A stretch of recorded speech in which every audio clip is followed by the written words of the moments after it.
So I've stopped in Kunino, I've already been here as well, but decided to show you this huge rock formation above the city. Like, it's actually incredible. I wonder if in ancient times it played any role. I have no idea. Kunino is a place of some significance. Like, the side roads are still unpaved, but the main road has actually some nice residences, for back in the day at least. And it's on the main railway line to Pleven, because the train station, I suppose, is right there. So trains pass quite often. Again here in Kunino, and I passed here wondering who this is. Mr. Ganovsky, 1897 to 1993. Academic Sava. So he was an academic, probably from the area. Could very well be. And an old house. Perhaps he lived here, or this was at some point a museum, because during the socialist era they built stairs around it. And the statue, obviously, so it must have been a place of significance, with this little memorial park around it.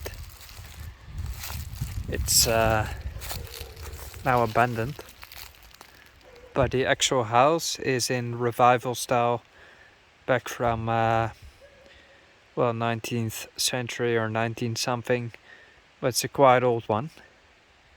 And what's really nice is this horse cart right here. It is entirely made out of wood, and you can see that you can put a horse, or I don't know, perhaps it's even for oxes, I have no idea. But it's all made of wood, and the whole barn, like, I don't even think there's nails being used here. Oh yeah, handmade nails. Well, it's quite old.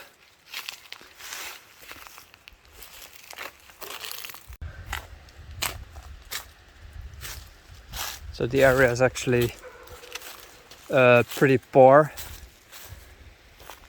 by Bulgarian standards even, and especially by European standards.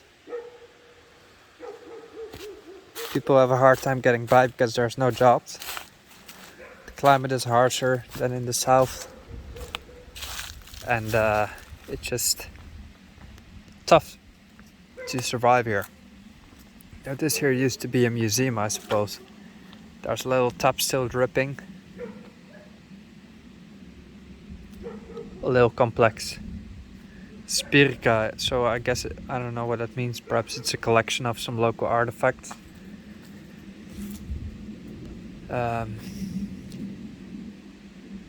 Here's a little poem about Kunino, which is this village. From Orlin Orlinov, what does it mean? Etni Tidishit Kunino Adui Kunino. I don't know what that means really. It's like breathe the people live and breathe Kunino,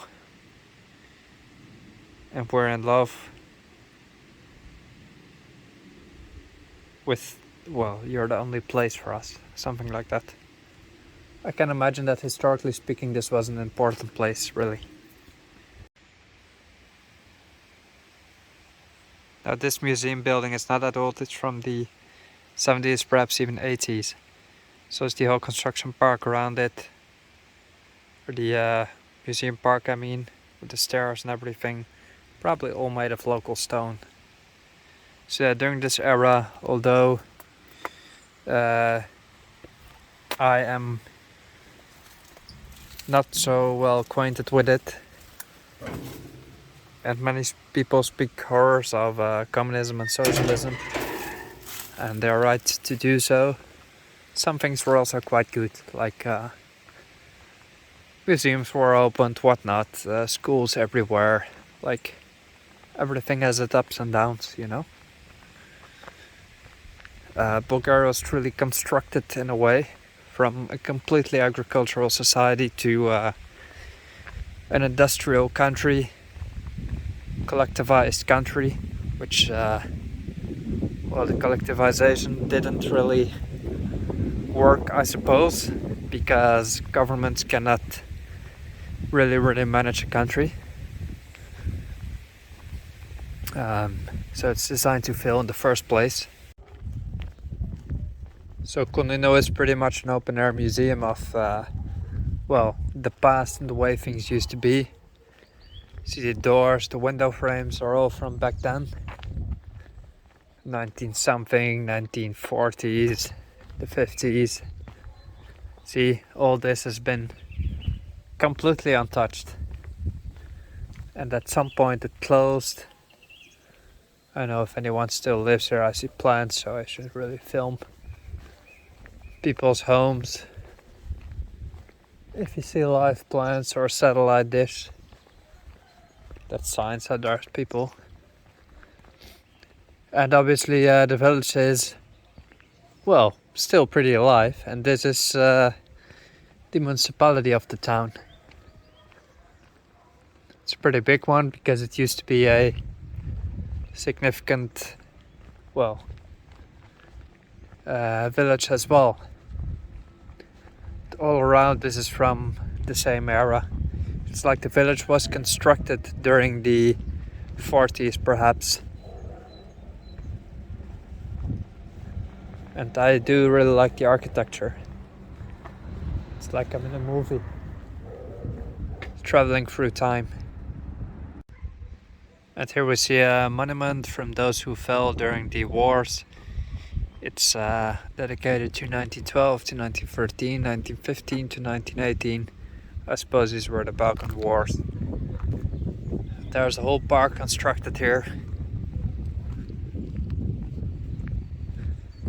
That's good I stopped here because everything is left intact like it was, with little fences, the stairs, the statues.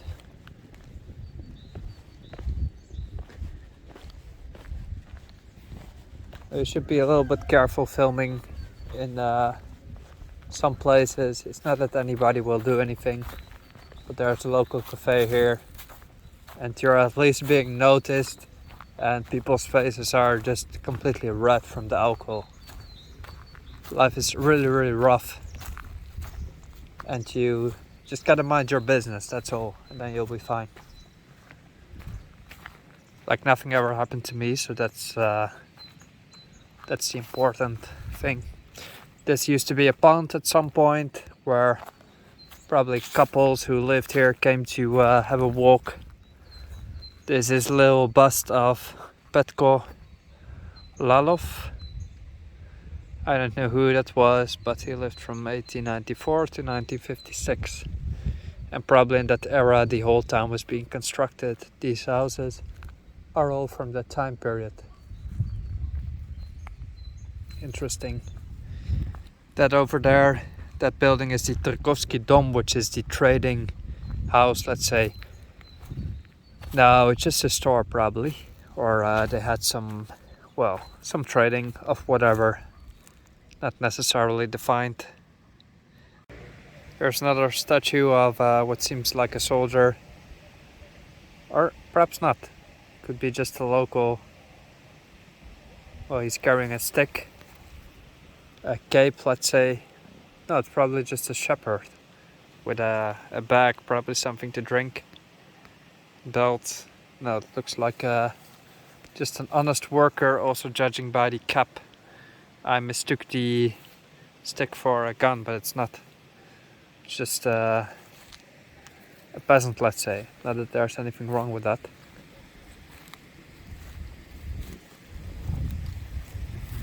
And here, what's interesting is that Kunino is on the railway, like I told you, and they made a bridge out of some old rails here, and the wooden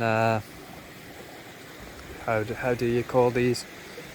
Well, the wood from the railway when it was replaced by stone ones at some point. And then you can make a bridge out of the remains. So Bulgarians were quite inventive, they still are. they work with what I have, and you must say that nowadays, although the country is in a pretty bad shape, like I wish things would live up again, but mostly the population is at fault for that. And at fault for that is obviously economic reasons, but before, Bulgarians did build this whole country, you know, pretty much on their own. They built it with the best intentions, and I think they would have